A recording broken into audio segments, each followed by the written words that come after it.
নমস্কার বন্ধুগণ, সবাই কেমন আছেন? আশা করি সবাই ভালোই আছেন। আজ 12ই আগস্ট, কয়েকদিন পর 15ই আগস্ট, স্বাধীনতা দিবস। আমরা সবাই স্বাধীন ভারতে বাস করছি এবং সবার নিজের স্বাধীনভাবে নিজের কথা বলার অধিকার আছে। আর এই স্বাধীনতা দিবস আমরা অনেক রক্তক্ষয় সংগ্রামের মাধ্যমে এই স্বাধীনতা পেয়েছি।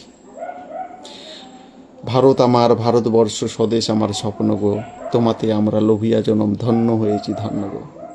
আবার কখনো বলছি, রবীন্দ্রনাথ, বিবেকানন্দ, বীর সুভাষের মহান দেশ, নাহিকো চিন্তা, নাহিকো ভাবনা, করি না চিন্তা, হৃদয়ে নাহিকো ভয়ের লেশ।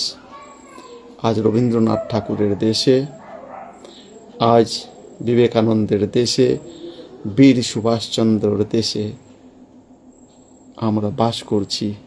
কিন্তু আজ সুভাষচন্দ্র বসুর নামে কিছু মানুষ নানা রকম খারাপ কথা, অপশব্দ বলছে, কটূক্তি করতেছে।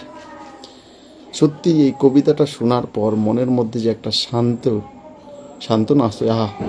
রবীন্দ্রনাথ ঠাকুর সম্বন্ধে, বিবেকানন্দ সম্বন্ধে এবং নেতাজি সুভাষচন্দ্র বসু সম্বন্ধে আমাদের মনের গভীরে যে একটা ভালোবাসা, প্রেম আছে।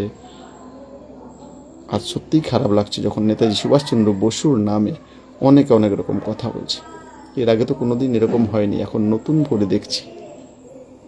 তাই আগামী 15ই আগস্ট আমরা সবাই স্বাধীনতা দিবস পালন করব এবং নেতাজি সুভাষচন্দ্র বসুকে সহস্রবার, হাজারবার প্রণাম জানাবো। কারণ তিনি বলেছেন, তোমরা আমাকে রক্ত দাও, আমি তোমাদের স্বাধীনতা দিব। সেই নেতাজি সুভাষচন্দ্র বসু আমাদের মনের মধ্যে আছে। আজ সুভাষচন্দ্র বসুকে নিয়ে যারা খারাপ কথা বলছেন তার বিরুদ্ধে প্রতিবাদ করতে হবে। আপনাদের এক হতে হবে এবং নেতাজি সুভাষচন্দ্র বসু এই শুধু বাংলার নয়, সারা ভারতবর্ষের গর্ব। তাই এই 15ই আগস্ট সবাই পালন করুন, 15ই আগস্ট উৎসব মানান। কিন্তু কয়েকটা কথা খেয়াল রাখবেন, 15ই আগস্টের জাতীয় পতাকা নিয়ে আপনারা সব জায়গায় ঘোরাফেরা করুন। সন্ধ্যাবেলা ঠিক সময় মতো সেই পতাকা আবার ঠিক জায়গায় রেখে দিবেন।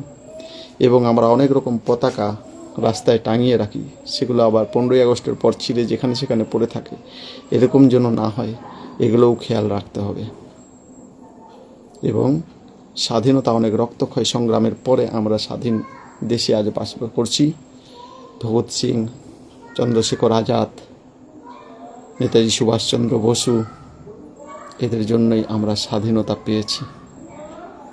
মনে রাখবেন, যারা ব্রিটিশের পক্ষে লড়াই করেছে তারা দেশে স্বাধীনতা আনেনি, যারা ব্রিটিশের বিরুদ্ধে লড়াই করেছে তারা